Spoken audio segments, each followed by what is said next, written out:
Future House is still alive and people are making it, and Martin Garrix is still eating, while the rest of us are sitting in our doors wondering why our chords sound like a ringtone from 2009. Here's the thing though, Martin's sound isn't some untouchable mystery, there's a formula to it. The way his chord progression move, the way his melodies repeat without getting boring, the way his drops hit like the floor just disappeared beneath you. And in this video, I'm breaking all of it down. Today we are making a future house in the style of Martin Garrix, specifically chasing that sound from tracks like Breakaway and Quantum. That euphoric driving emotionally massive sound that somehow works at a festival and in your headphones at 2 AM equally well. Step 1. Melody and chord progression. Martin's chords are not complicated, they are just intentional. Every single Martin Garrix track that slaps, and there are many, starts with one thing. A chord progression so strong, you could strip everything else away and it would still feel like a banger. So that's where we start. The progression I'm going with is A sharp, G sharp and F sharp. Nothing revolutionary on paper, but here's where most people go wrong. They lay down the chords on the grid, perfectly quantized, perfectly on the beat, and wonder why it sounds lifeless. The reason is simple. Martin does not keep everything on the grid. Watch this. Instead of placing the F sharp chord exactly on the second bar, I'm moving it slightly before the bar, just a tiny push ahead of the beat. Same thing with the fourth bar. It creates this offbeat rolling rhythm in the chord progression that makes it feel like it has momentum, even before a single drum hit.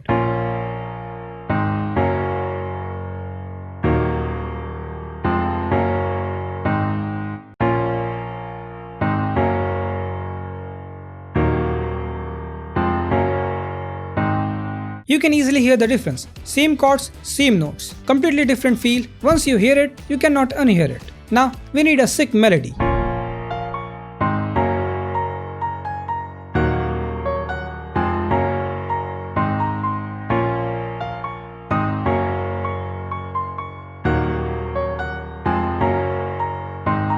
Here's the thing about melody writing that nobody talks about enough. You don't need to be a trained musician to write something memorable. You just need to understand two rules. Rule number 1, use the notes from your chords. Literally, whatever chord is playing, take a note from the top of that chord or the middle one and use it as your melody note. In this case, the first chord is A sharp minor and the middle note is playing C sharp. So that's your melody note there. Second chord is F sharp major and the middle note is A sharp. Use that. You are not guessing anymore. You are working with the harmony that's already there. The chord basically writes the melody for you. Rule number 2, keep the rhythm constant and change the notes. Listen to the track Breakaway. The melody does not jump around rhythmically. It has a consistent rhythm. The notes change, but the rhythm stays stable. That's why it's so easy to sing along to after one listen. Your brain locks onto the rhythm first, then the notes follow.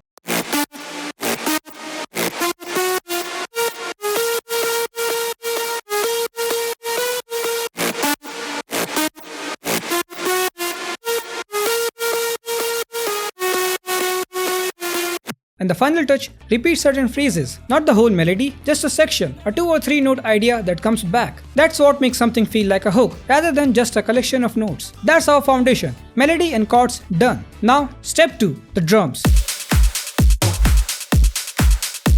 Future house drums need to hit hard enough that your neighbors consider moving. Future house drums have one job, to make the drop feel massive. Let's build them properly. The kick. This is your most important decision in the whole drum section.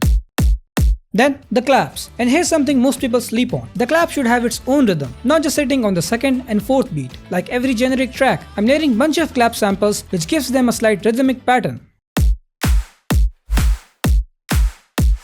Already sounds more full and groovy. Now drum fills and perks.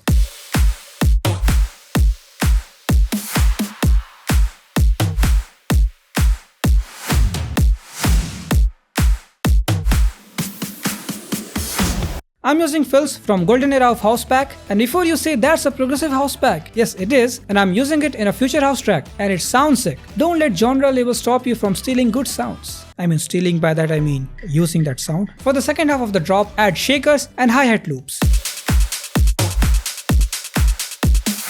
And one important note, I put a small sidechain on the 1/16th shaker. You don't want the shaker transient fighting with the kick transient. Subtle, but it keeps the transients clean. Step 3. The draw. Let's talk about it properly. Martin's drop have a very specific anatomy. Let's go section by section. First, drop leads. I'm going for something close to the Breakaway synth energy here. So these are the layers. The layers I'm using are all from the Quantum Serum 2 Soundbank from Soundora. Link in the description if you want the exact sounds. It's an affiliate link, so I get a small commission from it, which I appreciate more than you know. Then I'm also mixing the volume of each sounds so they sound balanced together. For the processing, start with the wave shaper, and then ODT, then I'm using distortion for more distortion. Then erosion, then some EQs, decapitator, saturation, then bunch of EQs to shape the sound. Then don't forget about the automations, reverb automation and vibrato. Then I layer in a second lead playing only certain notes, not the full melody, just hitting specific accents. This is from the Nova Soundbank. Think of it like a harmony that only shows up when it wants to. So leads all together sounds like this.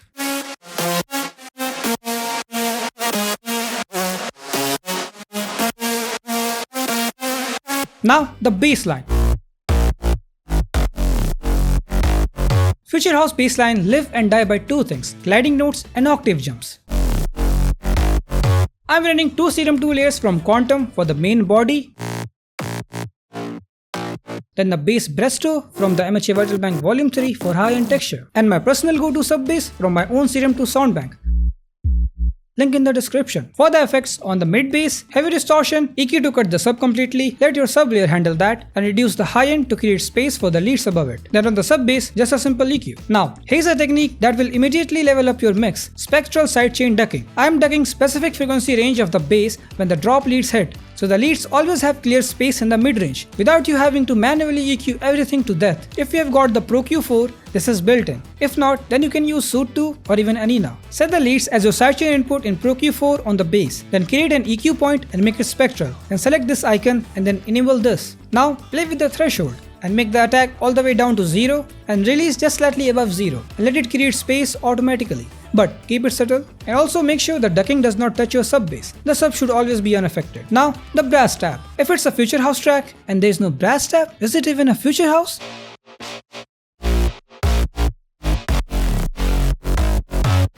It fills the frequency gap between your leads and your bass beautifully. Now chords, filling the mid-range.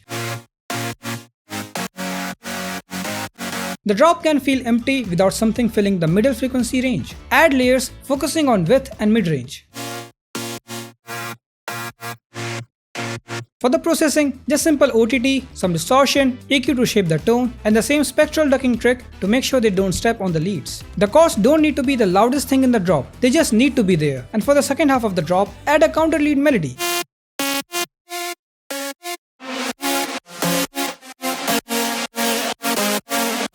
That's your drop. Now step 4. Full track structure. The drop is only 30% of the track. The other 70% is what makes people stay. A great drop surrounded by a weak structure is like putting a sports car engine in a go-kart.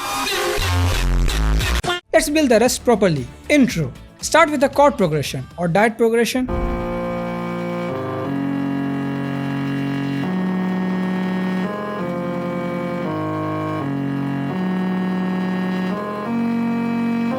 Then add a sick moody slidey bass to cover the low end.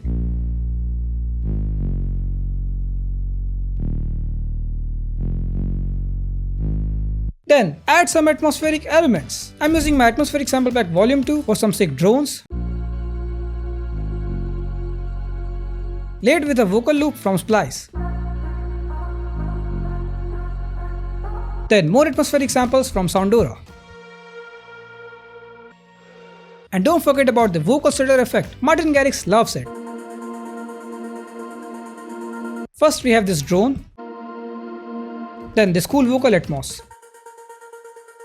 And on it I'm just adding shaper box to make it go left and right. Then some sick transition effects from golden era of house.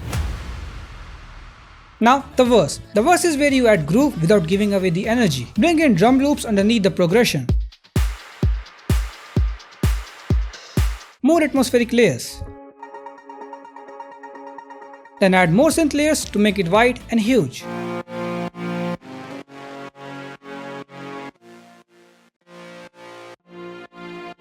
And I'm using the build macro for the transition. It gives it a nice washout effect.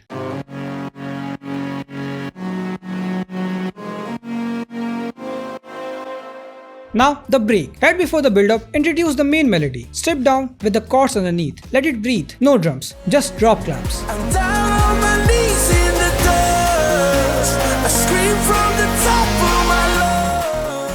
First, I'm using Chord Init from Golden Era of House. Then I'm also automating the filter. Then this layer. And this one.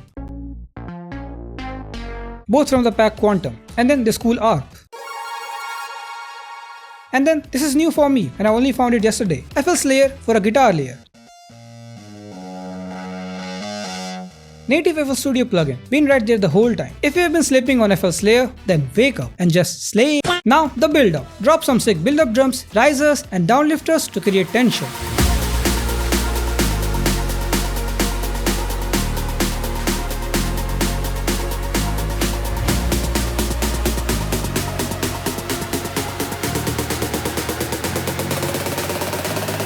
Carry over a few synths from the break, but introduce the drop melody with the reverb and filter.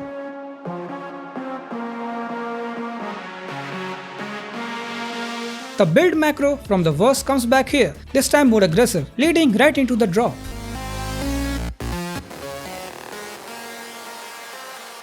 And then the drop, that's it. Now let's check out the final result. All this time keeps fading.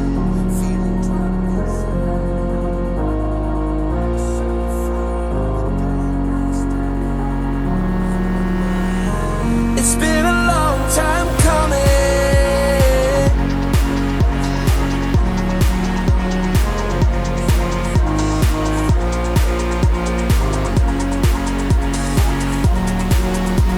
I'm down on my knees in the dirt.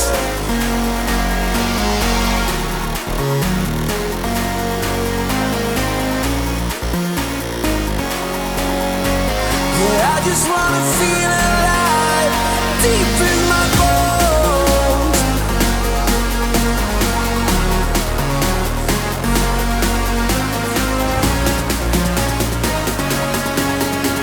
Yeah, I just wanna feel alive with you.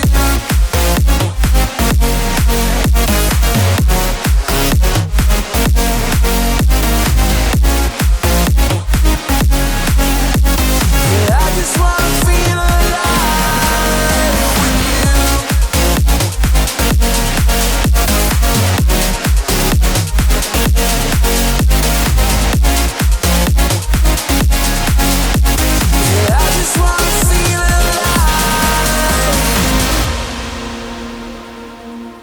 And that is how you make a future house track like Martin Garrix in 2026. Hope you like the track and let me know should I finish it or not. And most of the sounds and presets are from Soundora packs. Link is in the description. And if you enjoyed the video, then drop a like. It helps the channel. And thank you so much. We just hit 7k subscriber. Let's go for 8k. Hit subscribe. Alright, I will meet you in the next one. Have a great weekend. Bye bye.